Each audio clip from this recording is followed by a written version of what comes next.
Scroll చేయడం ఆపేసి ఈ వీడియో ఎండ్ వరకు మాత్రం చూడండి. ఇది చాలా ఇంపార్టెంట్ అయిన వీడియో. హాయ్ గైస్, తెలుగు మాట్లాడే అందరికీ నమస్కారం. నేను Mithuba backpacker. I'm back with very interesting video. ముందుగా చెప్పినట్టు ఈ వీడియో మాత్రం లాస్ట్ వరకు అయితే మాత్రం చూడండి. ముఖ్యంగా దుబాయ్లో చూసారంటే ఈ మసాజ్ సెంటర్ స్కామ్ అనేది చాలా పెరిగిపోతుంది అనమాట. గవర్నమెంట్ కూడా ఇక్కడ చాలా రకాల స్ట్రిక్ట్ కండిషన్స్ కానీ ఫైన్స్ కానీ తీసుకొచ్చినా కూడా ఈ రోజు రోజుకి పెరిగిపోతుంది. వీళ్ళ యొక్క మెయిన్ టార్గెట్ చూసారంటే ఎవరైతే విజిట్ వీసాలు ఉన్నారో, దెన్ ఎవరైతే టూరిస్టులు ఉన్నారో వాళ్ళని అట్రాక్ట్ చేసే విధంగా ఎక్కడ పెడితే అక్కడ కార్డ్స్ రోడ్ల మీద పడేస్తుంటారనమాట.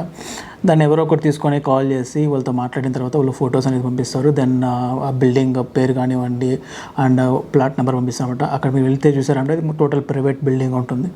బిల్డింగ్లోకి వెళ్ళిన తర్వాత ఒక అమ్మాయి అయితే మాత్రం మిమ్మల్ని రిసీవ్ చేసుకున్న తర్వాత చూసారంటే లోపల ఆ అమ్మాయి కాకుండా ఒక 3-4 పీపుల్స్ అబ్బాయిలు కూడా ఉంటారన్నమాట. వాళ్ళ యొక్క టైంని చూసి ఏం చేసి మిమ్మల్ని అటాక్ చేసి కొట్టి మీ దగ్గర ఉన్న అయితే వాలెట్ కానివచ్చు, వాలెట్ ఉన్న డబ్బులు, వాచెస్ అండ్ మీ యొక్క ఫోన్ కానివ్వండి, debit card, credit card details తీసుకొని మీరు కొట్టి పంపించేస్తారనమాట. ఆ విధంగా చాలా రకాలైన మోసాలు అయితే ఇక్కడ జరుగుతున్నాయి. నాకు ఒక కాల్ వచ్చింది, అన్న నేను ఈ విధంగా వచ్చేసి ఒక మసాజ్ సెంటర్ అని చెప్పేసి బిల్డింగ్లోకి తీసుకెళ్లారు. అక్కడ చూసారంటే ఫుల్గా బ్లాకేస్ నైజీరియన్స్ పీపుల్స్ ఉన్నారు. కొట్టిన దగ్గర ఉన్న 500 dirhams తీసుకెళ్ళిపోయారన్న. నేను ఏం చేయాలని చెప్పారు. సో నీకు మేజర్ నేషనాలిటీస్ బంగ్లాదేశీ కావచ్చు, పాకిస్తానీ కావచ్చు, ఇండియన్ నేషనాలిటీస్ దీన్ని రన్ చేస్తూ ఉంటారు ప్రైవేట్ బిల్డింగ్స్లో. మీకు ఒక చిన్న డెమో కాల్ అయితే చేసి చూపిస్తాను.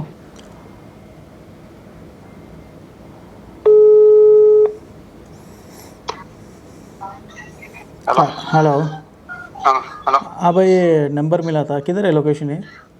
है लोकेशन बिल्डिंग में है क्या? अयो अच्छा, कुछ इश्यू नहीं है ना?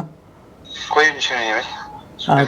Avoid this. అండ్ ఇంకొక విషయం చూసారంటే ఈ మసాజ్ సెంటర్లో ఉండి మీరు కానీ పట్టుబడ్డారంటే చాలా మొత్తంలో మీకు ఫైన్ ఉంటుంది అండ్ స్ట్రైట్ అవే డీపోర్ట్ ఉంటుంది అనమాట. డీపోర్ట్ అంటే మళ్ళీ మీరు ఎక్కడ యూఏఈ కంట్రీకి మళ్ళీ తిరిగి మీరు జాబ్ కోసం కానివ్వండి, విజిట్ కోసం మాత్రం రాలేరు. సో ప్లీజ్ దీన్ని అవాయిడ్ చేయండి అండ్ బీ సేఫ్.